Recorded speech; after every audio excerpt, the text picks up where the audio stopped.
המעבר משכיר לעצמאי.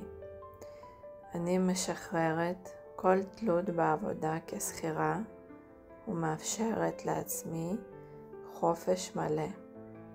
אני סומכת על אדוני והיקום והאני העליון שיכוון אותי לצעדים הברורים אל עצמאות מוחלטת. אני ראויה להתפרנס רק ממה שאני אוהבת ויוצרת. כל יום העסק שלי גדל ותומך בי כלכלית באופן חזק ויציב. אני חופשייה לבחור את הזמן שלי, את סדר היום שלי ואת מקורות ההכנסה שלי.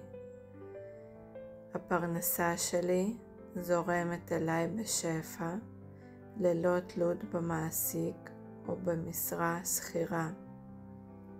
אני מאפשרת לעצמי להתמסר לדרך חדשה בביטחון ובשמחה. כל מוצר שאני יוצרת מביא שמחה לאחרים ושפע לחיי. ההצלחה שלי מבוססת על היכולות, היצירתיות והערך הייחודי שאני מביאה לעולם. אני בטוחה ונתמכת כלכלית גם מחוץ לגבולות השכירות.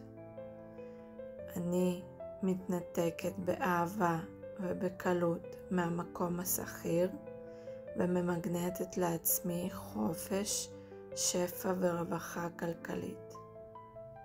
אני סומכת על העסק שלי כתשתית יציבה לפרנסה חופשית ומספקת. הלקוחות שלי מגיעים אליי מתוך חיבור אמיתי ורצון לתמוך ביצירה אותנטית. אני מאפשרת לעצמי להרוויח בכבוד ובשמחה יותר ממה שהאמנתי שאפשרי.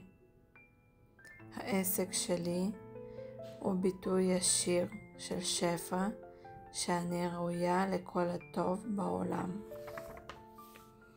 היצירה שלי היא שליחות, וכל אדם שנוגע בה מרגיש את האנרגיה והאהבה שלי. העסק שלי גדל כל יום וממגנט לקוחות שמעריכים ומכבדים את היצירה שלי. אני פתוחה להזדמנויות חדשות ורווחיות שמגיעות אליי בקלות. הלקוחות מוצאים אותי בעצמם ומגיעים אליי מבלי שאצטרך להתאמץ בשביל זה.